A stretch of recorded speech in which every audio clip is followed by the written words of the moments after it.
zer izan nahi dugun proiektu honetan sinisten dugunok, zer eskaini nahi dugun euskal gizarteari, horretaz arituko da bera. Gure sorrera manifestuan esaten genuen bezala, ez gara berriak euskal politikagintzan.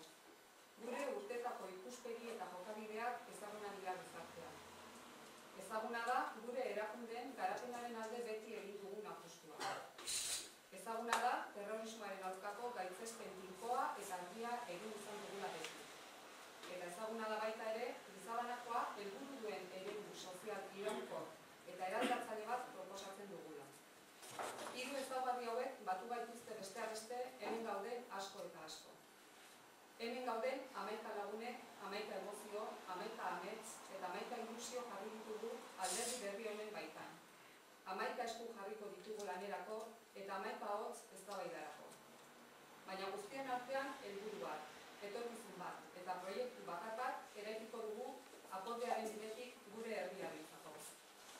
La convocatoria de hoy es para dar a conocer qué es Amaikabat, cuál es el camino recorrido y sobre todo qué quiere ofrecer a la sociedad vasca.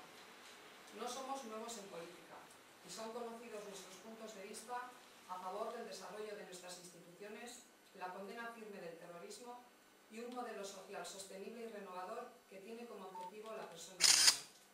Para hablar